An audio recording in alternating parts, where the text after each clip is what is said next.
This video was made possible by Skillshare. Churchill was a man with many talents. He was an artist, a butterfly enthusiast, and he had an unpublished manuscript about aliens. Clearly, he was a man with an insatiable thirst for knowledge. Maybe he could have loaded up his computer and logged onto Skillshare, an online learning community with more than 19,000 classes in design, business, technology, and more. Perhaps he was considering a side career in fashion, but didn't know where to start. On Skillshare, he would find courses in fashion design and garment construction. Or if he wanted to learn app design, improve his photography, or just how to make a really good quesadilla, he would have found courses for all of these and more on Skillshare. Skillshare gives you access to high-quality classes taught by genuine experts working in their field. I work heavily with animation, and I was genuinely blown away by the number of really useful courses available to me, like this class full of tips and tricks for creating vector art, or this one for creating character walk cycles. For an annual subscription, Skillshare is under $10 a month. And if you'd like to try it out first, then I've got a deal just for oversimplified viewers. The first 1,000 people to use this link, which can be found in the description, will get their first 2 months of Skillshare for just 99 cents. Be sure to try it out using the link in the description and learn something new today. Now, without further ado. It's 1902. A young man by the name of Benito Mussolini moves from Italy to Switzerland to avoid military service. He gets big into socialism, working for trade unions, writing for socialist newspapers, advocating a violent overthrow of European monarchies, the whole shebang. This gets him in a bit of trouble with the Swiss police, so he gets arrested, sent back to Italy, set free, returns to Switzerland, is arrested again, goes back to Italy again, completes his military service after previously avoiding it, and then after a brief stint as an elementary school teacher, he finally returns to work as an avid socialist. His speeches and journalistic abilities made him famous among Italian socialists. He was anti-war, so when Italy colonized Libya in 1910, he rioted and got arrested. Then World War I came along, and once again he protested Italy's involvement. But then he thought, wait a minute, this war could bring about the social climate needed to overthrow European monarchies and bring about the socialist revolution everywhere. And suddenly he was pro-war. But his fellow socialists didn't like his new pro-war stance, so they kicked him out of the party. So then he said, you know what?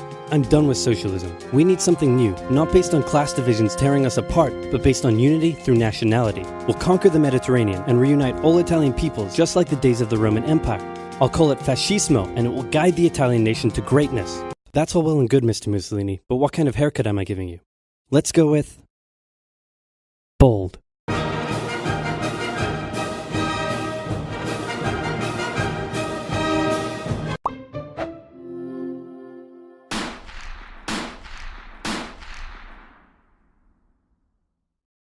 Italy had been on the winner's side in World War I, and they hoped they were going to get a lot out of it, but in the end, they only got a little, and they felt cheated. On top of that, a bad economy and weak governments meant that the Italian people were a little unhappy. So when Mussolini came along and said that he could fix everything, his fascist movement gained a lot of support. In 1922, he went to the king and said, make me prime minister, or I'll make me prime minister. And the king said, you and what army? This army. Fair enough. Then he went about establishing a dictatorship with himself at its center. Europe had its first fascist dictator. Next up, Germany. Germany had been on the loser's side, and they got absolutely wrecked by the Treaty of Versailles. They lost territory, had to demilitarize the Rhineland, had to reduce their army to just 100,000 men, couldn't have an air force, had to pay the Allies a huge amount of money that it didn't have, and a new rule was established that every Englishman withheld the right to walk into the center of Berlin, pick out any German they wanted, and spank the hell out of them. I made that last one up, but it helps you understand how all of this felt to Germans. On top of that, a bad economy and weak governments meant that when a small angry man with a silly mustache came along and said that he could fix everything, the German people loved it. Hitler had been a soldier during World War I, and he was crazy patriotic, and nobody was madder than him about Germany's humiliation. He helped start a new political party, and in 1923 attempted a march on Munich with his boys. And then he got arrested. But his popularity grew and grew, and in 1933, the president made him chancellor. He believed he was Germany's great destined savior, and he went full megalomaniac, establishing a dictatorship with himself at its center. Europe had fascist dictator number 2. Hitler and Mussolini had a lot of the same ideas, but more importantly, they had the same enemies, and they started to get along. Anyone else want to be friends? Franco? No? You good? I do. Who's that? It's Japan, and they've taken over northern China. Let's rewind a bit. Japan had isolated itself from the rest of the world for over 200 years until the Americans showed up and said, you're going to trade with us and you're going to like it. Then the Western powers imposed a bunch of unequal treaties, meaning Japan's economy was bust. They also had no natural resources, so they decided to go get some. They went to war with China to gain a sphere of influence over Korea, and they took a bunch of China's stuff. But then the West said, hey, Cut that out. And since Japan couldn't take on the West, they said, okay, I guess we'll just go home. Wait a minute, what are you doing? Taking advantage of a weakened China and setting up spheres of influence. But I was the one who weakened them. We know. And you guys didn't let me have anything. We know. That seems unfair. We don't think so. Okay, see ya. So Japan thought, screw this, and went to war with Russia, and stunned everyone by actually winning. Then they fully annexed Korea, but they didn't stop there. In World War I, they took Germany's colonies and islands in Asia. And then in an incident that was maybe staged by the Japanese army, a bomb blew up a Japanese train in Manchuria, giving them an excuse to launch an invasion and take over. So here's the situation. Nazi Germany, Fascist Italy, and Japan all believe they're racially superior, all feel hostility towards the Allies, and all want to militarize and take over more stuff. And so they did. Let's start with Germany. Hitler hated the Treaty of Versailles, and now he was ready to begin undoing it. In complete violation of the treaty, the first Luftwaffe squadrons were set up, conscription was introduced, and he pimped up his army. The Allies did nothing. Then Hitler sent his army back into the demilitarized Rhineland, giving orders to immediately retreat if the Allies showed up. The Allies did nothing. With his military re-strengthened, he could now move on to step 2. He wanted to rapidly increase the Aryan population, and to do so, he needed Lebensraum, or in other words, he would have to take over the world. But for now, a good portion of Europe would do, and he began eyeing up his neighbors. The Allies finally started to get worried, so they implemented a fairly useless diplomatic strategy called appeasement, and it went a little something like this. Hitler would say, I want that thing, and the Allies would say, you can't have that thing. Okay, you can have that thing, but no more. I want that thing. And repeat. In 1938, Hitler's army marched into Austria and just took it, with no resistance. Boom, this is Germany now. Next, he demanded to be given the Sudetenland, an area of Czechoslovakia with many ethnic Germans. The Allies held a meeting with Hitler in Munich and said, look, we're going to give you what... Hang on, this meeting is about my territory. Shouldn't I come to the meeting too? Anyway, we're going to give you what you want. Really? Yeah. Just like that? Yep. What's the catch? Just sign this piece of paper promising you won't invade the rest of Czechoslovakia.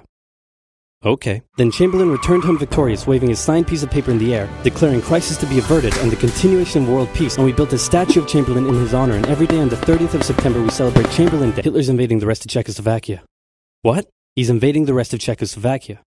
Oh. You lied to me. What do you expect? I'm Hitler. Not to be outdone, Mussolini also wanted to get in on the action. He thought to himself, isn't there a not yet colonized nation somewhere which is so underdeveloped that the people would be defending themselves against our tanks with literal bows and arrows and wooden spears? Oh, there is? Fantastic.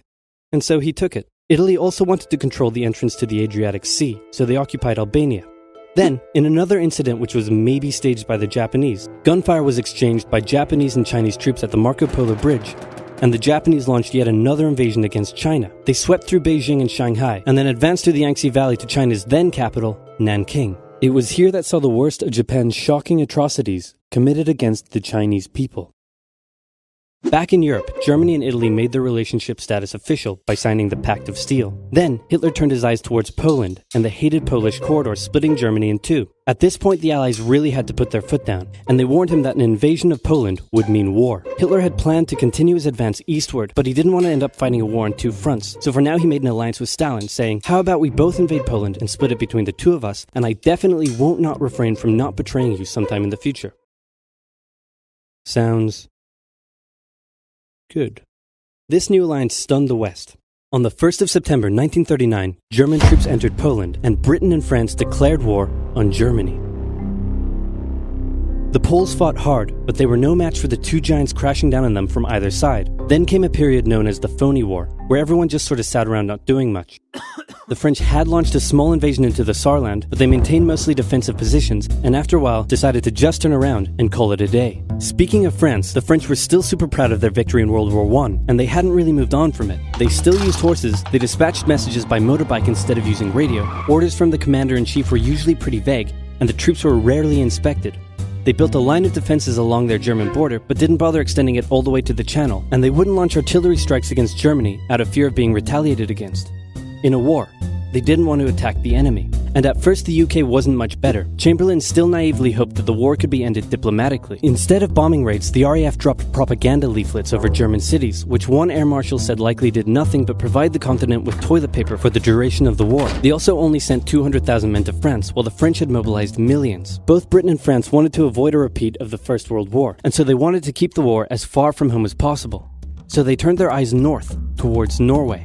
Neutral Sweden was exporting iron ore to Germany through neutral Norway, so the Allies asked them if they could please stop exporting iron ore to Germany, but this request was refused. Then, the Soviet Union attacked Finland, so the Allies said, how about we land troops in Norway and move them across Sweden to go help out your good pal Finland, and along the way maybe take control of all your airfields. But Norway and Sweden still said no. So the UK mined the waters around Norway to force any transport ships into international waters, and they also attacked a German tanker they found in the area. Hitler realized what the Allies were up to, and he quickly moved to secure his supply of iron ore. He launched an invasion through Denmark into Norway. The Allies rushed to land troops at key ports along the coast, but Germany had taken control of Norway's airfield, and their air superiority decided the fight.